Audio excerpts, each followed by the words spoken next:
79માં સ્વાતંત્ર્ય દિનની કચ્છની જિલ્લા કક્ષાની ઉજવણી ભચાઉ ખાતે કરવામાં આવી। આ ઉજવણીમાં મુખ્ય અતિથિ તરીકે કચ્છ જિલ્લા કલેક્ટર શ્રી આનંદ પટેલે ધ્વજવંદન કર્યા હતા। Story report by Ranabhai Ahir, Bhachau, Kutch. દેશમાં વિકાસ માટેનું વિઝન ડોક્યુમેન્ટ તૈયાર કરનારું પ્રથમ રાજ્ય ગુજરાત છે। આ વિઝન ડોક્યુમેન્ટ આગામી 25 વર્ષ માટે રાજ્યના ભાવિ વિકાસના લક્ષ્યાંકો નિર્ધારિત કરે છે।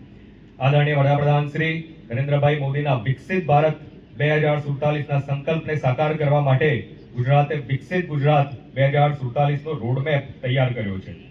આર્થિક અને ઉદ્યોગ ક્ષેત્રે વાયબ્રન્ટ ગુજરાત સમિટ રાજ્યની પ્રગતિનું પ્રતીક છે।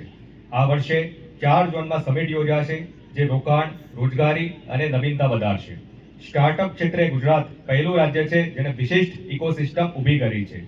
યુવાનોને ડિજિટલ અને ટેકનોલોજી આધારિત રોજગારી તરફ દોરી જવું એ રાજ્ય સરકારનું મુખ્ય લક્ષ્ય છે। મહિલા સશક્તિકરણ માટે રાજ્યમાં અનેક યોજનાઓ અમલી છે। રાજ્યમાં નારી શક્તિની રોજગારીમાં ભાગીદારી હાલ 42% છે, જે 2047 સુધીમાં 75% સુધી વધારવાનો સંકલ્પ છે। દીકરીઓના શિક્ષણ માટે નમો લક્ષ્મી યોજના અને નમો સરસ્વતી વિજ્ઞાન સાધના યોજના કાર્યરત છે।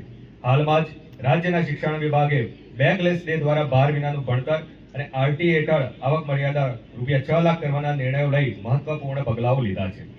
કૃષિ ક્ષેત્રે હાઈટેક ખેતી, સિંચાઈ સુવિધાઓ અને ખેડૂતો માટેની કલ્યાણલક્ષી યોજનાઓએ ગુજરાતને કૃષિ ક્રાંતિના માર્ગે આગળ ધપાવ્યું છે। સહકારી આંદોલનના 75 વર્ષ તથા પર્યાવરણ રક્ષણ માટેનું એક પેડ માં કે નામ અભિયાન રાજ્યની ઓળખ બની છે। કચ્છ જિલ્લાના લખપતમાં ગુનેરી ઇનલેન્ડ મેંગ્રોવને ગુજરાતની પ્રથમ બાયોડાયવર્સિટી હેરિટેજ સાઇટ તરીકે જાહેર કરાઈ। ઓપરેશન સિંદૂર બાદ જે સ્થાન પર આદરણીય વડાપ્રધાનશ્રીની જાહેર સભાનું આયોજન કરવામાં આવ્યું હતું, તે સ્થાન પર સિંદૂર વનનું રાજ્યના આદરણીય મુખ્યમંત્રીશ્રીના હસ્તે ખાતમુહૂર્ત કરવામાં આવ્યું છે। અહીં કચ્છ જિલ્લા વહીવટીતંત્ર દ્વારા વન વિભાગના સહયોગથી સિંદૂર વનનું નિર્માણ કરવામાં આવી રહ્યું છે। ભુજમાં નિર્માણ પામી રહેલું સિંદૂર વન સેનાના અદમ્ય શૌર્યનું પ્રતીક બની રહેશે। અહીં અંદાજિત 80,000થી વધુ વૃક્ષોનું વાવેતર કરીને સેનાના શૌર્યને કચ્છ કાયમી યાદ રાખશે। ઓપરેશન સિંદૂરના સમયગાળાને હું યાદ કરી ફરી એકવાર દેશની સશક્ત સેના, પેરામિલિટરી ફોર્સિસ, વહીવટીતંત્ર, સશક્ત સેના અને તમામ ખમીરવંતી કચ્છના નાગરિકોને અભિનંદન પાઠવું છું। સ્વતંત્રતા પર્વની આપણે સૌ માનભેર ઉત્સાહપૂર્વક ઉજવણી કરી રહ્યા છે, ત્યારે આજે સમગ્ર કચ્છ જિલ્લામાં પણ પ્રત્યેક ગામમાં, દરેક નગરમાં પણ અને પ્રત્યેક સ્કૂલમાં પણ આપણે સૌ આ દિવસમાં ઉત્સાહભેર જોડાઈ એની ઉજવણી કરી રહ્યા છે। આ શુભ અવસર પર તમામ દેશવાસીઓ અને વિશેષ કરીને કચ્છના તમામ નાગરિકોને હું સ્વતંત્રતા પર્વની ખૂબ શુભકામનાઓ પાઠવું છું। આપણે જાણીએ છીએ એમ આ સ્વતંત્રતા, આપણે જે મહામૂલી સ્વતંત્રતા મળી છે એ આપણા સ્વાતંત્ર્ય સેનાનીઓના બલિદાનને પ્રતાપે આપણે મળી છે। ત્યારે આ તમામ સ્વાતંત્ર્ય સેનાનીઓને શત નમન અને વંદન કરું છું। ઓપરેશન સિંદૂર હોય કે અન્ય આ પ્રકારની જે વિશિષ્ટ પરિસ્થિતિઓ, જ્યારે દેશને મજબૂત સુરક્ષાની જરૂરિયાત હોય, ત્યારે આપણી સેનાએ હંમેશા પોતાની ફરજ સર્વોત્તમ રીતે અદા કરેલી છે અને આપણે સૌને સુરક્ષા પ્રદાન કરી છે।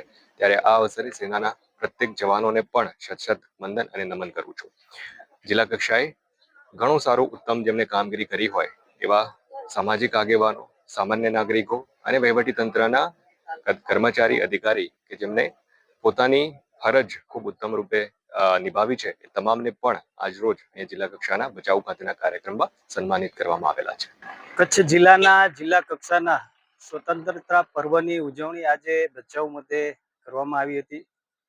કલેક્ટર શ્રીની ઉપસ્થિતિ, જિલ્લા પંચાયતના પ્રમુખશ્રી, સૌ ધારાસભ્યશ્રીઓ, સૌ અધિકારીશ્રીઓ, જનપ્રતિનિધિઓ અને મોટી સંખ્યામાં સૌ લોકો અને વિદ્યાર્થી મિત્રો જોડાણા હતા।